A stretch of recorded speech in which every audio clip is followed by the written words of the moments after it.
Halo guys, kembali lagi dengan aku Alvesting di Akademi Kripto. Jadi kita udah masuk part ketiga ya. Teman-teman tetap semangat. Bagi teman-teman yang sudah menyelesaikan part 1 dan part 2, hari ini kita akan membahas di part 3 ya.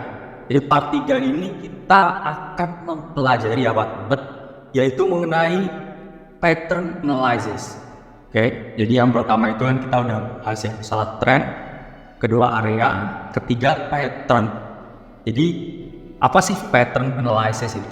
Nah, pattern analysis itu adalah salah satu bentuk ya dari technical research untuk melihat ya, apakah ada suatu pola pergerakan harga yang berulang untuk mendukung bias analisis yang kita gini teman-teman. Jadi di awal ya, yaitu di modul 1 dan 2, saya menjelaskan mengenai gimana sih caranya kita melihat suatu tren ya, untuk membentuk bias. Karena trader itu punya bias, entah itu bias uptrend ataupun bias downtrend. Ya. Jadi pattern analysis ini salah satu bentuk dari faktor yang mengkonfirmasi bias teman-teman. Ya, jadi kan saya punya bias nih, tapi apakah bias itu benar? Pattern analysis ini membantu teman-teman untuk mengkonfirmasi. Jadi kayaknya saya punya bias ini kecenderungan naik. Oh ternyata ada polanya loh. Di situ fungsi dari pattern analysis. Jadi menutup ya teman-teman, menutup gap teman-teman punya bias yang sifatnya belum terbukti ya kepada sesuatu yang ada polanya, ada strukturnya. Nah inilah pattern analysis masuk di sana, menutup bias teman-teman ya, dengan data dan fakta. Oke, kita lanjut ke slide selanjutnya. Sebenarnya pattern analysis itu ada dua jenis teman. Satu continuation pattern dan juga dua reversal pattern. Nah, ini apa sih kak ya secara definisi?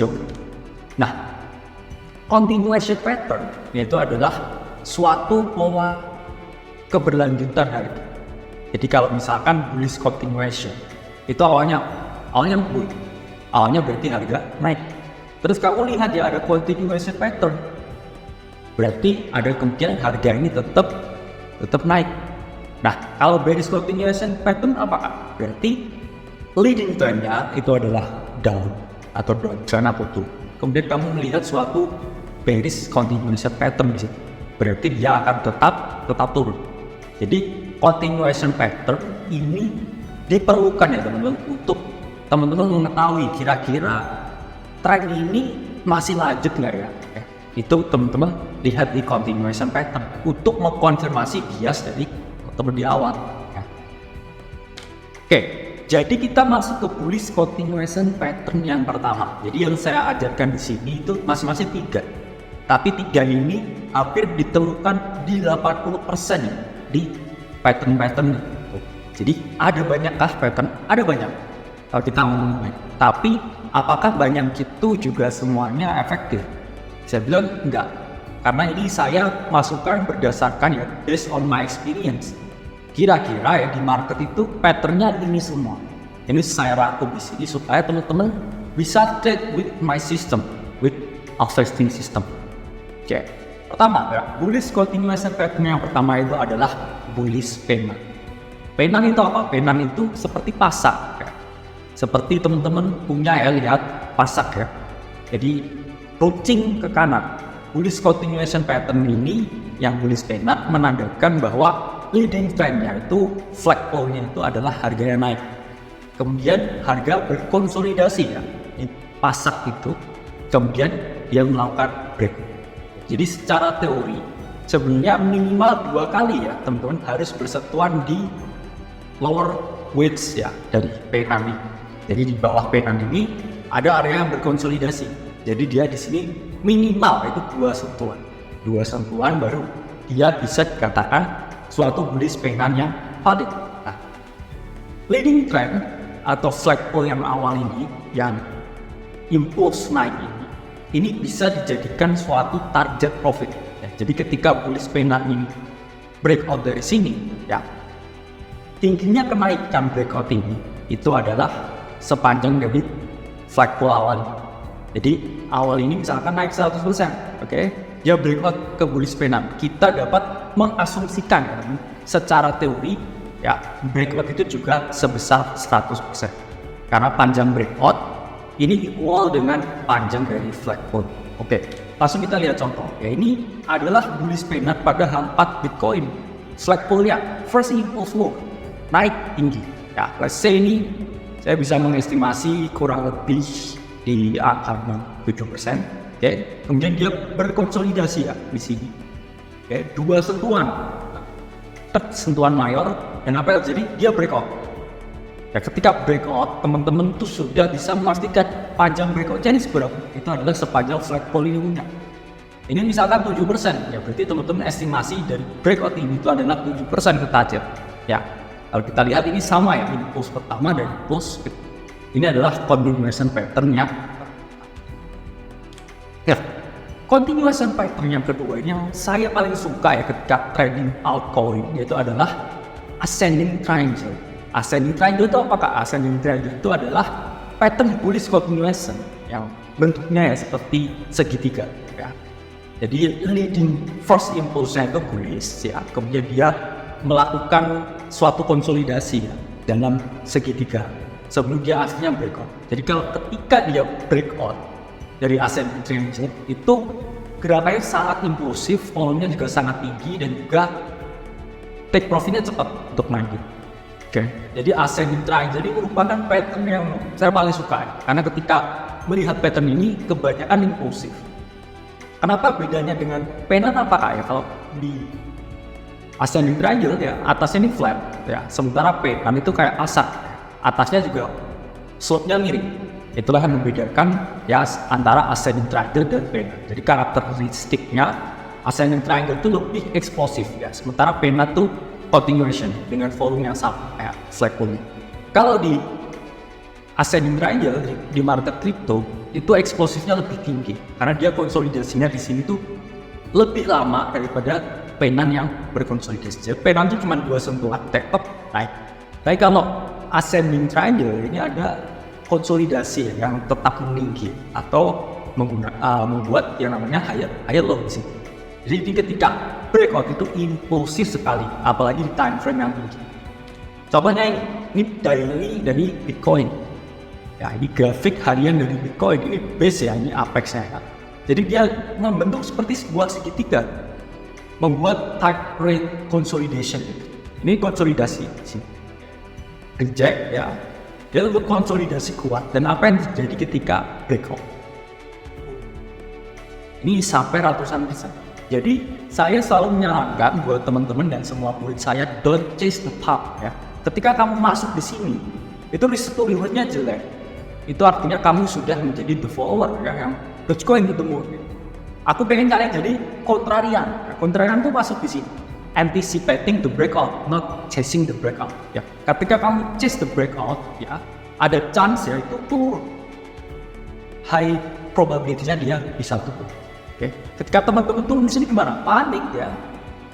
Karena yang beli-beli di sini rata-rata follower. Kontrarian beli di mana? Di bawah. Oke. Nah, pattern ketiga ya, bullish continuation ketiga itu adalah bullish flag. Bullish flag itu pada dasarnya ya sama dengan pennant ya, ada flagpole. Oke. Kemudian dia berkonsolidasi ya, membuat suatu formasi ya, flag ya, yang ke bawah, channel yang konsolidasinya ke bawah. Ya, sebelum dia melakukan suatu breakout. Ya, cuman sayangnya ya, di continuation pattern-nya kali ini atau bullish flag ini saya kadang sulit menentukan titik bawahnya. Titik di bawahnya ini sulit ya, karena kita harus membuat suatu parallel channel yang ke bawah. Dan seringkali itu juga false ya. Jadi sering juga di sini ya dia tetap break ke bawah meskipun dia tetap membentuk dari bullish flag itu sendiri. Sehingga ini pattern yang ya tidak terlalu sering ya saya trading kamu ya. Fokusnya di pennant dan juga ascending triangle. Tapi tetap bisa kita bahas. Oke, ini salah satu ya dari bullish flag ya, bullish flag di harga daily coin. Jadi flagpole ya naik, kemudian dia berkonsolidasi, the type range membentuk ya suatu channel di sini dan kita kontrarian masuk di sini, bukan masuk di sini. Kita masuk di sini dan boom, harga akan naik ke. Itu tadi adalah bullish ya, continuation pattern. Sekarang kita masuk kalau bearish gimana kak? Ya bearish kebalikannya dari bullish. Awalnya tuh dia turun ya, continuation turun lagi. Oke, dan nama dari pattern-patternnya itu adalah paraphrase dari continuation pattern. Kalau tadi kita dengar istilah ya, bullish pennant, yang di bearish ini apa? Namanya adalah bearish pennant. Ini copy paste ya, para ahli DA ini ya, kurang ya. Oke. Jadi bearish pennant ya sama ya.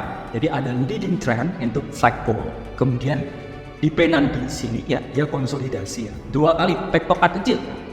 Pennant itu karakteristiknya pendek. Dalam itu wajar. Sebelum dia breakout ke atas atau ke bawah. Jadi panjangnya target turunnya ini sesuai panjangnya dengan flagpole gerakan impulse turun. Ya. Contohnya ini bearish continuation pattern yang pertama yaitu bearish pennant di chart harian di Bitcoin. Flagpole-nya apa ini ya? Impulsif turun yang sangat kencang. Menjadi konsolidasi ya di sini. Oke. Jangan salah ya, bakal breakout ke atas ya karena ini pattern yang bearish. Oke, jadi ketika dia membentuk ya strength di sini itu adalah strength yang untuk turun sell on strength. Bahwa di sini ada entry trigger masuk dan kemudian harga turun. Ini bearish continuation pattern yang pertama. Oke, bearish continuation pattern yang kedua, ini adalah paraphrase dari ascending triangle, yaitu descending triangle. Kalau tadi kan segitiganya yang naik tuh, serong naik ke atas. Kalau ini ya, itu adalah segitiganya flat ya, tapi serong ke bawah. Ini menunjukkan harga itu berkonsolidasi di support, tapi nggak ada yang beli. Ya, tetap nih goyang-goyang di support, tapi orang nggak mau beli. Tandanya saya seperti yang jelaskan sebelumnya ya. Jadi harga itu udah dipotong, tapi pembeli itu masih pengen lebih turun lagi. Artinya apa ya? Gak ada yang ngebid. Kemudian harga turun. Bedanya apa kak dengan bearish pennant? Kalau di sini nih flat ya, di sini flat. Kalau pennant itu bawahnya itu positif slope-nya. Jadi seperti sebuah pasar. Kalau triangle itu karakternya dia adalah flat, seperti papan kayu. Nah, ini ya contoh dari harga harian Bitcoin ketika muncul ya descending trend. First impulse itu bearish, oke. Kemudian di sini dia konsolidasi ya, seakan-akan dia mau naik. Padahal udah nggak ada yang mau beli. Ya, kita sell ya on strength di sini, dan kemudian dia jatuh. Bedanya dengan pennant di sini, descending ini ya di area base-nya itu flat. Tapi kalau di pennant itu slope-nya positif. Itu yang membedakan ya antara bearish pennant dan descending trend. Ya, kemudian bearish continuation pattern yang ketiga itu namanya bear flag. Bear flag ini adalah average dari bull flag, di mana first leading trendnya itu adalah turun, flagpole-nya adalah turun. Kemudian dia di sini dia konsolidasi dengan slope ke atas, channeling ke atas, seakan-akan dia mau breakout ke atas. Padahal ya kita sell on strength ya bear flag ini upper resistance ini, upper wedge-nya ini, dan yang terjadi adalah penurunan harga yang tidak. Contoh Bitcoin ya leading trend, first impulse move bearish, oke. Dia buat slope channel ke atas seakan-akan mau breakout. Dan di sini ya dia tetap berkonsolidasi. Di sini ada entry untuk trigger short dan kemudian temuan sell on strike. Apa yang terjadi? Harga langsung turun ke bawah. Oke. Jadi ini bear flag di chart harian Bitcoin. Oke. Ini different ya. Kalau pertama tadi kita bahas continuation. Oke, kalau ini adalah kontradiksinya atau ini adalah sesuatu yang bertolak belakang. Kalau pertama kan continuation ya, continue terus. Tapi kalau yang kedua ini kebalikan atau reversal. Jadi reversal ini juga ada dua, ya. Bullish reversal dan bearish reversal. Continuation juga ada dua, ya. Bullish continuation dan bearish continuation. Jadi bullish reversal itu apa ya? Bullish reversal itu ya, jadi adalah pembalikan dari tren sebelumnya. Jadi misalkan tren pertama itu adalah bullish ya, dia bukan continue, oke? Terus naik lagi, second impulse itu enggak, tapi dia naik ya, kemudian dia gagal untuk melakukan suatu continuation dan malah penjual yang masuk di sini ya. Kemudian apa yang terjadi? Harganya turun, harganya drop. Begitupun ketika bearish teman. Bearish terjadi ketika sudah banyak orang yang jual ya. Seakan-akan dia mau continue, misalkan mau bikin bear flag. Oke. Namun yang terjadi di situ dia malah membentuk suatu pattern konsolidasi yang mengarah naik. Dan kemudian dia breakout ke atas, itu adalah bearish reversal. Awalnya adalah bearish ya, kemudian ada skema harga yang berubah untuk dia kemudian membalikkan arahnya menjadi bullish. Nah, bullish reversal pattern yang pertama, oke, ini adalah head and shoulder. Ini bukan merek saham, tapi anatominya ini kayak kepala orang. Kenapa? Head and shoulder. Head ada kepala ya, di tengah ini ada kepala yang paling tinggi, kemudian di kiri ada bahu kiri dan juga ada bahu kanan. Jadi pattern ini ya terjadi ketika penjual ya itu udah agresif jual di sini, dia koreksi, dia tetap naik lagi ya, di head sampai agak tinggi. Tapi buyer udah ngerasain ini kayak nggak confident di sini, kemudian penjual step in di sini jual. Kemudian yang ketiga, dia udah nggak bisa setinggi headnya lagi ya, sama kayak shouldernya atau lebih kecil ya. Di sini orang udah lah, aku take profit aja yang dari sini. Oke, ini apa yang terjadi? Dia break dari knife line. Jadi trend line di dalam head and shoulder, oke, itu namanya adalah knife line. Garis di leher. Apa yang terjadi ketika yang kepotong ya adalah mati ya. Harga turun. Padahal leading trendnya atau first impulse move-nya itu adalah bullish. Bullish ya, oke. Kemudian dia terkena reversal pattern ya, kemudian dia baru turun. Nah, ini contohnya ya, ini di Bitcoin. Ini ada neckline-nya tuh, neckline dan trend line sama ya, yang always respected di sini. Kemudian di sini udah buyernya udah ini ya kecapean. Sementara penjual ini udah semakin banyak, semakin nggak pede. Akhirnya apa yang terjadi? Dia break dari neckline ini. Kemudian dia di sini melakukan sesuatu yang namanya retest, tapi harganya tetap turun juga. Ini contoh dari reversal pattern yang pertama ya. Awalnya leadingnya bullish, kemudian menjadi bearish. Oke, bullish reversal pattern yang kedua itu adalah double or triple top. Ini makanya ketika teman-teman lihat ini saya rangkum karena ada double ya, ada triple. Tapi intinya sama. Jadi kalau head and shoulder itu ada pola yang nggak sama rata di atasnya. Ada left shoulder ya, ada head, kemudian ada right shoulder. Tapi kalau di bullish reversal pattern yang kedua ini, ya, pada dasarnya ini equal high. Jadi seakan-akan ya dia harganya naik di 1000, oke, di 1000 ini terreject, oke, kemudian dia masih turun sedikit, jangan ke 9.000, terus dia naik ke 10.000, oke, ada yang jual juga di sini. Kemudian dia muncullah double top, ya. Buyer udah nggak confident lagi, penjual tambah banyak, kemudian dia akhirnya break the neckline, dan kemudian harga catastrophe turun ke bawah. Jadi equal high tidak bisa terbreak, itu adalah menunjukkan penurunan yang mungkin signifikan. Makanya kalau ini saya contoh double ya, sebenarnya triple ada. Oke, jadi maksimal itu minimal di 2, maksimal di 3, lebih dari itu pasti breakout. Itu ini ada. Jadi nggak ada istilah quadruple top. Biasanya setelah ketiga itu dia selalu sudah decision making kok, antara dia naik atau dia turun. Jadi nggak ada sampai konsolidasi di area sama berkali-kali itu jangan. Minimal 2 kali. Maka itu ada double top, ada triple top ya. Nggak ada yang namanya quadruple. Ini contoh ya, ini AT Bitcoin kemarin itu salah satu double top ya, terbesar di story of bubble. Jadi story aset-aset ini kemarin masuk di neckline-nya di sini ya. Oke. Kemudian di chart mingguan ya, di sini dia ke jual ke reject. Ini lebih kentara lagi di chart monthly. Kemudian di sini dia reject ya di area 69.000, around 70.000 psikologis lagi.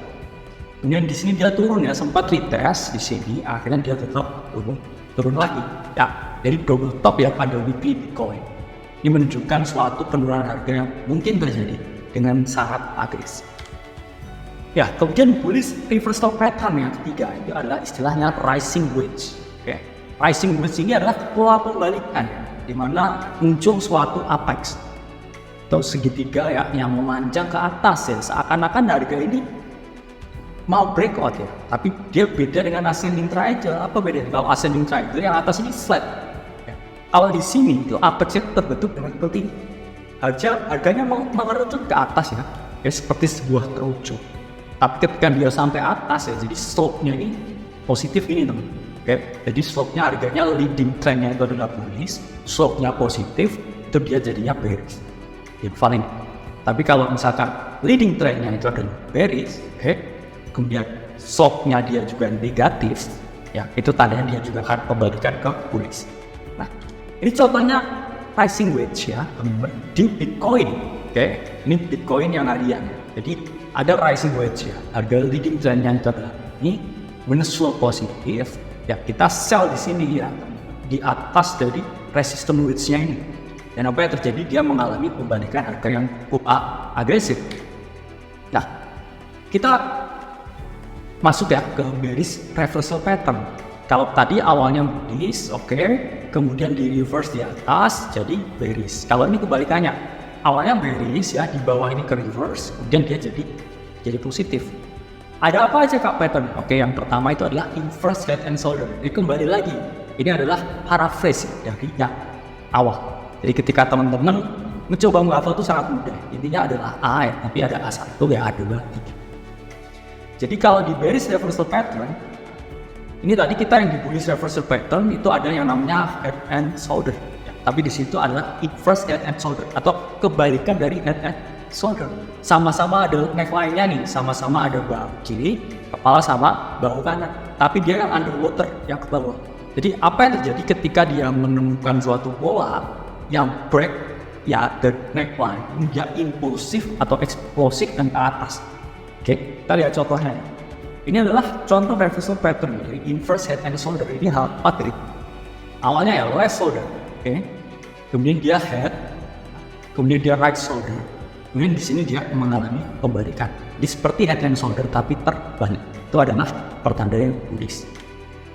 Kemudian bearish reversal pattern yang kedua. Yang pertama tadi kan ada istilahnya double and triple top. Kalau di sini adalah istilahnya double and triple bottom. Jadi harganya sampai support nih ya, oke. Kemudian leading trend itu adalah bearish. Kemudian dia membuat konsolidasi kedua titik ya, drop misalkan di 5.000, oke, naik ke 5.500, drop lagi ke 5.000. Oke, buyer sudah berpikir, oke, aku mau beli di sini, oke, dan bayarnya udah terlalu banyak, oke, akhirnya harga terdorong ke atas, membuat ya suatu gerakan eksplosif ke atas. Ini contoh ya, double bottom pada 4 dari Bitcoin. Leading trendnya apa kak? Base, oke. Di sini mantul harga, oke, naik sedikit mantul, dan di sini buyer step in, oke. Saya masuk di sini, akhirnya nge-push harga naik ke atas. Itu juga dengan triple bottom, salah. Cuman di sini konsepnya dia naiknya 3. Jadi ada 3 titik yang hampir equal atau hampir equal. Nah, ini bearish reversal pattern yang ketiga. Ini adalah falling wedge. Ini kebalikan dari apa? Dari rising wedge. Rising wedge kan dari harga yang bullish ya, oke, jadi bearish. Kalau yang bearish reversal pattern di falling wedge ini awalnya adalah bearish, oke, kemudian dia jadi bullish. Karena dia slope-nya negatif, udah bearish, slope negatif jadi bullish, itu ya rumusnya ya. Jadi kita lihat dulu slope-nya. Slope itu apa kak? Slope itu adalah kemiringan sih. Ya, kemiringan. Jadi setelah statistik kita pakai istilah slope. Oke, ini contoh ya daily Bitcoin. Leading trendnya apa? Bearish. Oke, dia buat slope yang negatif, turun lagi ke bawah. 3 sentuhan di apex ya. Dan kamu masuk long di sini itu pattern yang sangat bearish. Sorry, pattern yang bearish yang menjadi bullish. Sehingga apa yang terjadi? Eksplosif harga naik ke atas. Ini pada daily Bitcoin. Nah, oke, kita sudah sampai akhir ya. Jadi pattern itu apa sih kak? Pattern itu bukan hal yang utama. Yang utama itu adalah kamu mengetahui trend, memilih bias kamu, dan area di mana kamu mengeksekusi trade. Jadi fungsi dari pattern di sini tuh bukan sebagai alat utama ya untuk analisa. Kayak, wah aku lihat double top, tapi misalkan trennya masih bullish kenceng ya, itu kamu namanya nggak punya bias dulu. Makanya punya bias dulu dikonfirmasi dengan adanya pattern. Oke, ini misalkan leading trend, oke, bullish, oke. Terus kemudian kamu mau long di mana? Di support. Oke, di support kelihatan apa? Ada misalkan double bottom. Ya, baru kamu bisa masuk. Dan misalkan di support ada yang namanya falling wedge, misalkan. Itu valid ya, saya melakukan suatu analisa untuk long atau ya. Jadi ini adalah sebuah alat untuk konfirmasi, bukan alat utama untuk kamu jadikan bahan analisa. Oke, jadi pastikan 2 langkah awal ya sebelum menganalisa pattern, yaitu kamu studi the trend, kemudian kamu pastikan ya areanya itu sudah di area yang tepat untuk melakukan posisi buy atau sell, baru kamu lihat pattern apa yang ada di sana. Oke teman-teman, mungkin itu modul ketiga. Kita masih 2 lagi, kita ketemu di modul keempat dan kelima. Self-testing dari Akademi Kripto, sampai jumpa di modul selanjutnya.